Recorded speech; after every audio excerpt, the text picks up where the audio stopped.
Censorship. What the f is censorship? And that, my friends, that is censorship.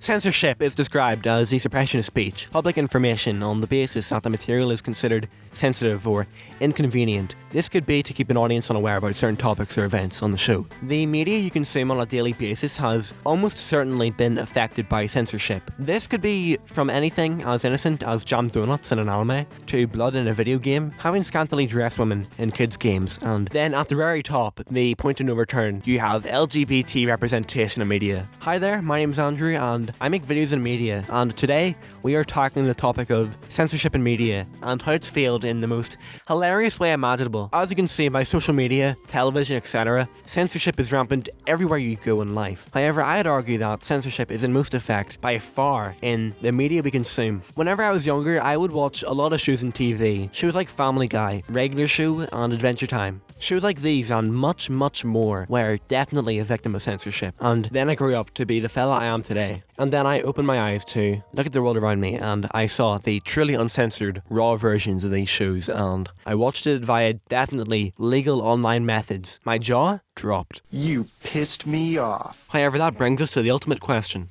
Why is the media we consume censored? From my knowledge, it can range from anything as regional differences to inappropriate language and even humour, teetering on the lines of being xenophobic or racist. I mean, being pedantic here, I guess it all falls down to the rights holders of shows in different countries and regions judging whether or not something is appropriate for the particular audience that is going to view it in that country. Hence, why a lot of shows are completely blocked in the Middle East and Turkey, for obvious reasons that I won't mention. But bringing it back to the main question, if it weren't for international audiences consuming the same media, we wouldn't have censorship. Speaking of which,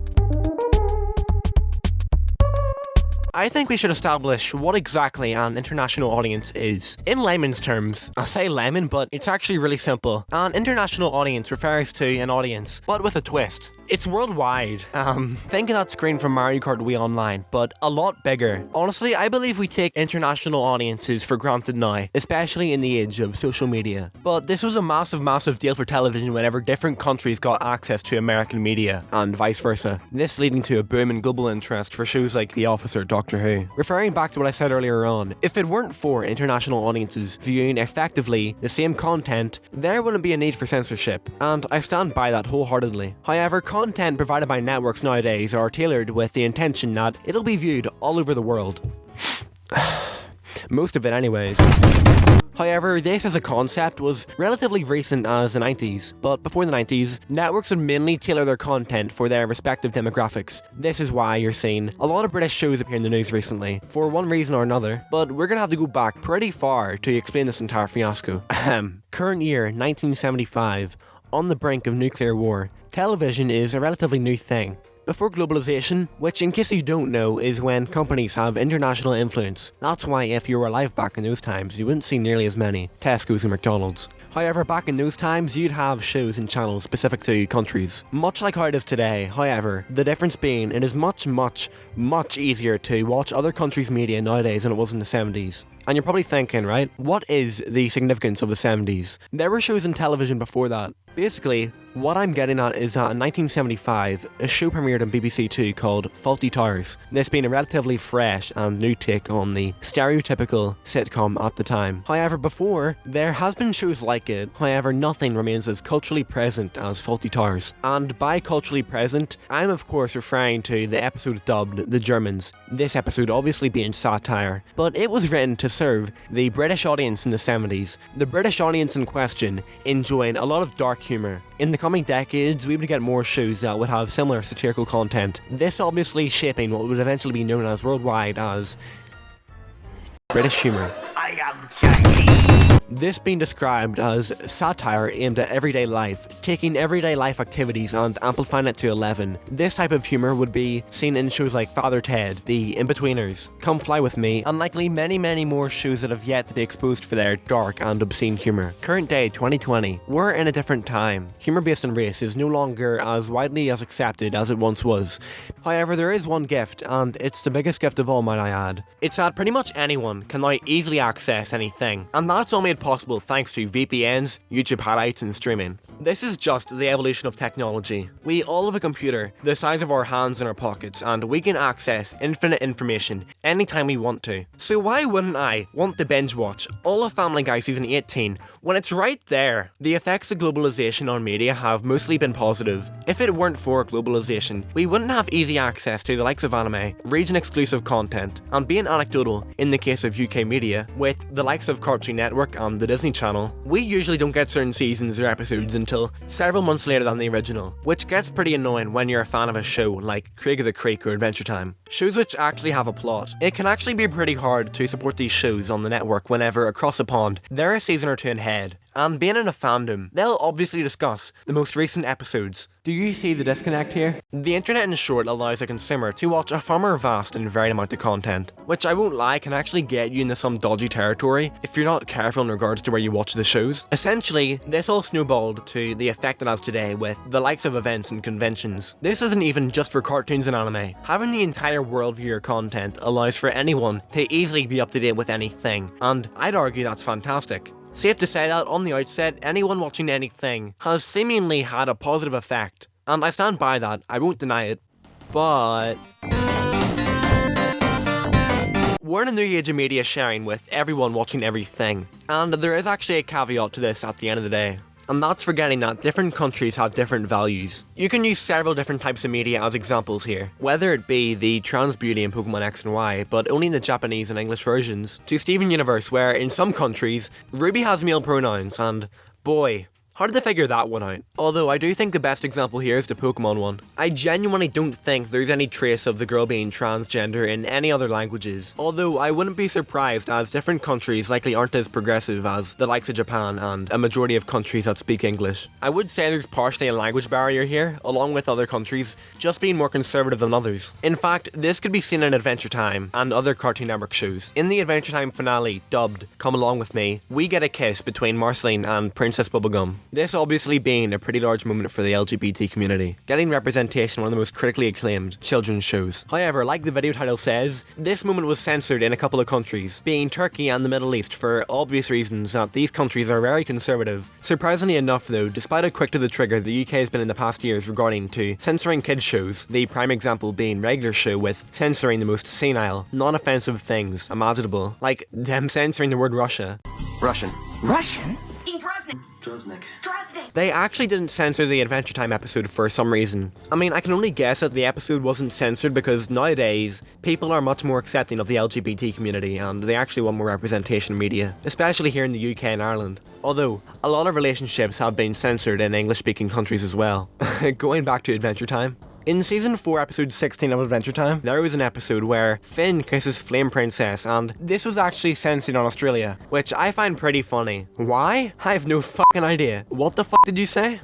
No. What did you say? All you're doing is ranting about stupid LGBT examples of censorship. You're only scratching the surface here. Shit, you're right. Huh? If you really want to boil censorship down to its bare minimum, censorship is all about hiding things from someone. And in the case of media, it can be the entire population. And you know about hiding things? You can't hide anything forever. As time goes on, society changes, we become more accepting of certain attitudes and ideas. And I think a great example can be seen in the late 90s. Before 1999, you couldn't say any swear words on television, example here being the word shit. The first time the word shit was said on television without being censored was in 1999. Then a mere 2 years later, we got a South Park episode called It Hits a Fan, an episode where that very same word appears 200 times in total. The amount of progress we made in that short of a time is nuts.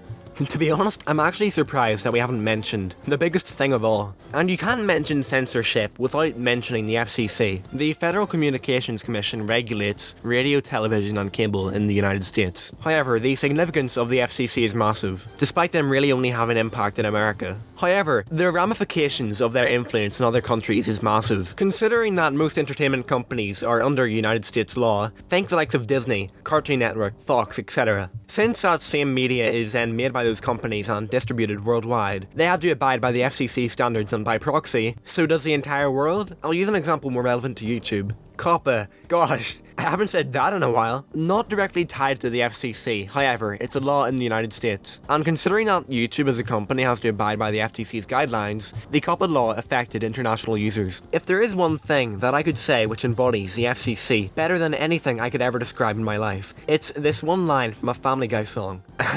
They'll make you want to take a tinkle when you want to take a piss. Although, to be fair, censorship isn't always bad. Sometimes, it can actually be pretty good. Going back to Pokemon, not the games though, the anime. It honestly sucks that a tragedy had to happen for a change to take place, but unfortunately that was the case in a Pokemon episode called Electric Soldier Porygon, which aired in December 1997. And this episode has been widely talked about ever since it aired. Could you guess why? There was a scene in the episode that gave thousands of Japanese children seizures, and this was because of a rapid change in colours. Do you ever wonder why, whenever you watch anime, whenever there's a high action scene, it is usually a bit darker than the rest of the episode? That is because that scene may give anyone seizures, and making the scene darker prevents that from happening.